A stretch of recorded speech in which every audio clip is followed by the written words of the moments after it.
Good morning, City Councilors and all guests here at City Hall. I'm truly pleased to be here today and have the opportunity to discuss our budget, which was unanimously approved in December by the Toronto Police Services Board. I need to underline the significance of this approval.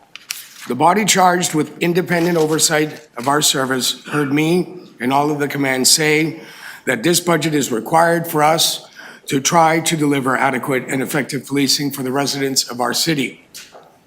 You will see that I'm accompanied by a number of my colleagues here today. The entire command of the Toronto Police Service is present for two reasons. One, to ensure that we're able to answer any questions you may have about the complexities of policing our growing city.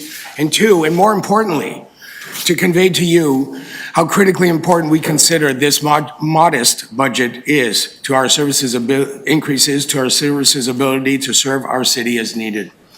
I'd like to introduce the command of the Toronto Police Service. You'll remember our Chief Administrative Officer, Svina Dhaliwal, from last year's budget meetings. She is accompanied by our Director of Finance, Cindy Grant, who many of you will also know. These two talented members manage our budget planning, and I am truly proud to work with them. Many of you will also know Deputy Chief Lauren Pogue of Community Safety Command. She has been front and center on some of our public communications regarding many public safety issues in the city in recent months. She is accompanied by Staff Superintendent Kelly Skinner. Chief Information Officer Colin Stairs is with us today, available to answer your questions on what is possible in terms of modernizing our systems and what type of investment would be necessary to do so. Also, Deputy Chief Rob Johnson of our Specialized Operations Command is here today. His team is leading our services response to impacts of the Middle East crisis in Toronto. He is accompanied by Staff Superintendent Pauline Gray of Detective Operations. Also here today is Dr. Duby Kenengesser, Executive Director of the Toronto Police Services Board, and he will provide remarks as well. I'm committed to supporting Mayor Chow and to working with her during these challenging times. However, the city staff recommended budget for policing amounts to a significant cut to what we need and what we will be able to what we will be able to do going forward. As I've said before, and I'll repeat here, to be on the record again, that any reduction to our modest below the rate of inflation ask of 1.7% will present an unacceptable risk to our ability to provide the adequate and effective police services that are required by legislation. Despite months of staff-to-staff discussions, we learned at the 11th hour that the city plans to reduce our budget by more than half of our required amount needed to avoid further degradation of policing in this city. A $12.6 million cut will create unacceptable risk and imperil the service's ability to ensure public safety, to offer community policing, and to proactively patrol the city. In short, to provide adequate and effective policing to the people of Toronto, your constituents. I do ask of the city what options were weighed to determine that a $12.6 million cut to policing was responsible. It would not impact the public safety and adequate and effective policing. Our city's population, as well as the City of Toronto's overall budget, continues to increase, while the city's allocation to the Toronto Police Service and to public safety continues to decrease.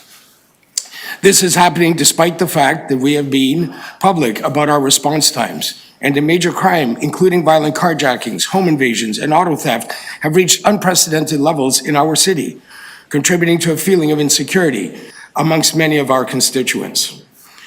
As response time to emergency 911 calls continue to increase, and the service often has no cars available to attend as it stands now, a cut of this magnitude will further degrade our capacity to respond quickly to protect our residents. I'd also like to correct some misinformation about the impact of the city's proposed cut to the police budget. If City Council approves the city's cut, it will lead to further degradation of police services, and we will not be able to hire the police officers we require. We can only do that if our proposed budget of 1.7% increase is approved by City Council.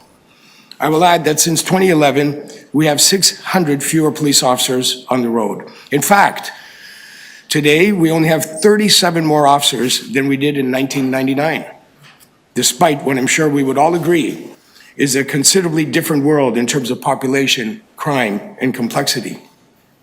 As I visit units and divisions across the city, I am almost always asked about the state of our budget. It is more top of mind across our membership than at any other time in my memory. It is my informed view that this concern is due to the extreme and relentless pressures our officers are facing on the road as the population continues to grow at exponentially high rates and the public's calls to police for emergency assistance continue to grow while we have fewer officers and cars available to respond. In fact, as those here today will know, our response times to Priority 1 emergency calls is an unprecedented and dangerous high of 22 minutes. I hope you agree that our city's residents deserve better. The impacts of several zero-based police budgets in recent years are in full effect now. I will take a moment to underline just one live example of the pressures our officers are facing. Our officers have worked tirelessly to manage more than 300 demonstrations and special events since October 7th. We are unique as a police service in many ways. This is one of them. The number of demonstrations and events that we have managed over the past 3 months is higher than any other city has experienced in Canada, and we expect that to continue. These events, which have been both planned and unplanned, have anywhere from several dozen to more than 25,000 people. We understand the disruption and concern that many of these demonstrations have caused, and we also know that many of our residents have been unaware of these large-scale events, and I attribute that to the excellent policing our members have provided to help keep our city safe. As a measure to enhance the service's ability to effectively manage the unpredictability of the demonstrations we have encountered, the Public Safety Response Team has been redeployed to the exclusive control of the area commander responsible for Project Resolute.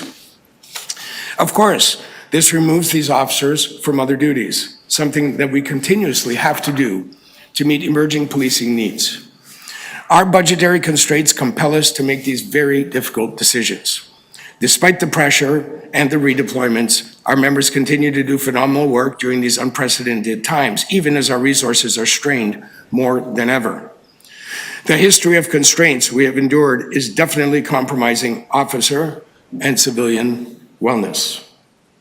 The members of the Toronto Police Service are committed to keeping our community safe, and I again thank them for the extraordinary work they do each and every day, often under very challenging and increasingly volatile circumstances. The board has unanimously recommended a budget that allows us to try to meet adequate and effective policing. In closing, thank you for having us here today.